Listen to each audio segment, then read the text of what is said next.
அன்புள்ள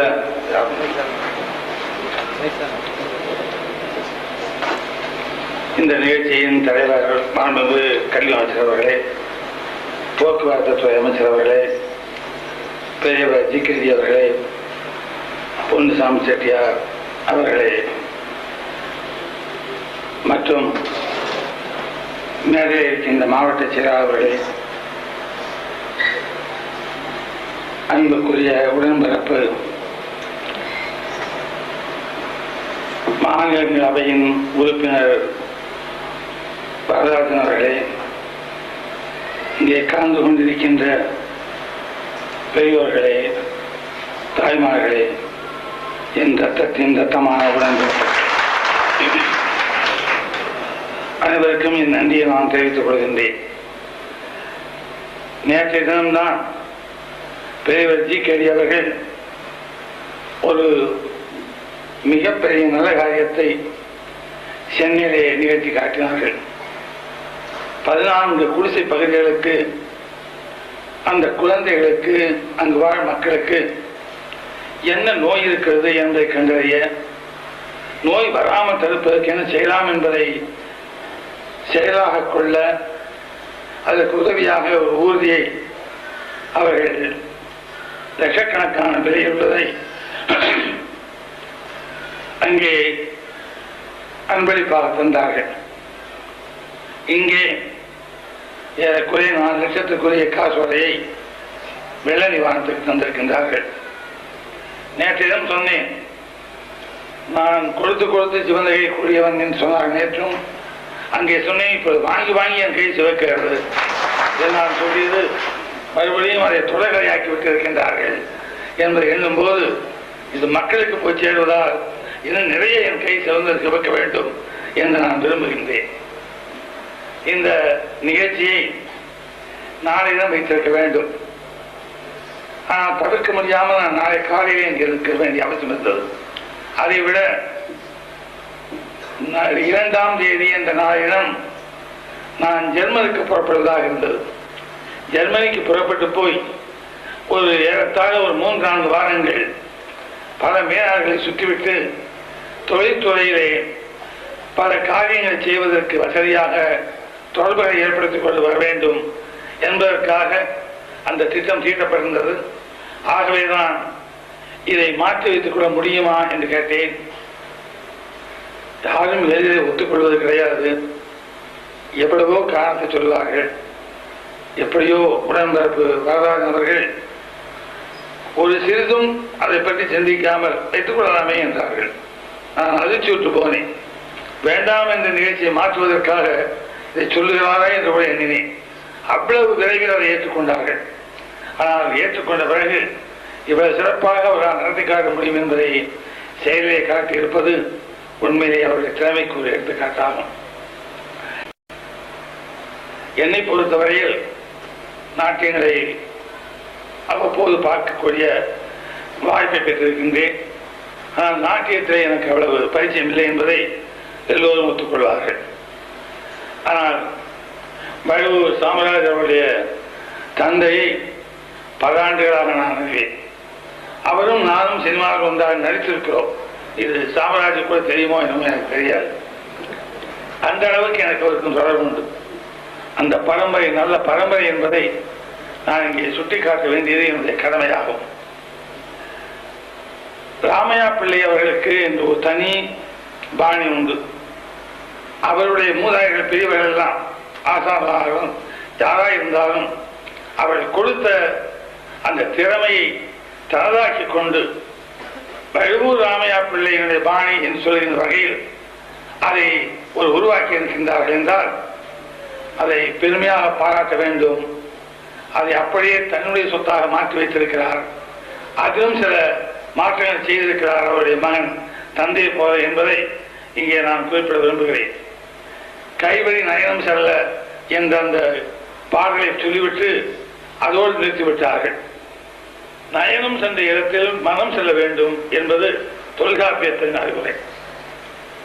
அந்த மனம் சென்றால் போராது, அதை லயிக்க வேண்டும். அதனால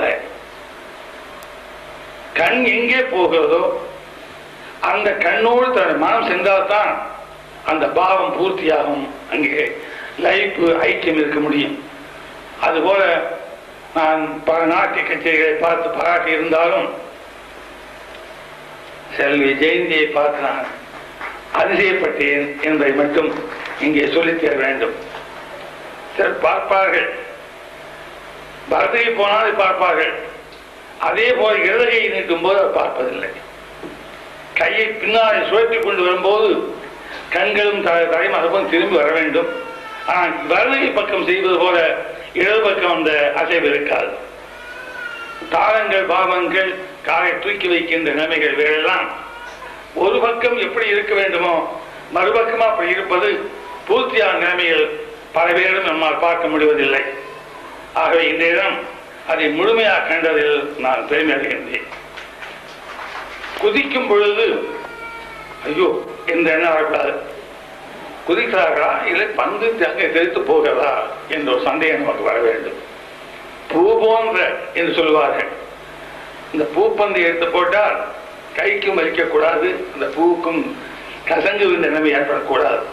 அதை போல் தன்னுடைய உடம்பை அவர் குதித்து நாட்டியத்திலே அவர் தன்னுடைய கரையை காண்பிக்கும் போது அவர் குதிப்பதாக நமக்கு தெரியவில்லை.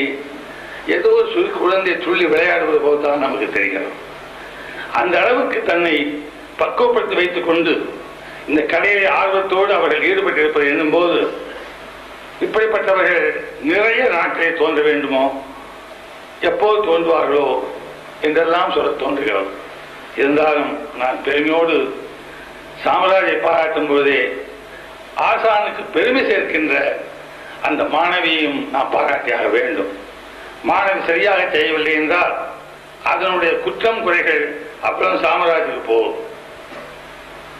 அதை காப்பாற்றுவது ஒரு மாணவியினுடைய கடமை.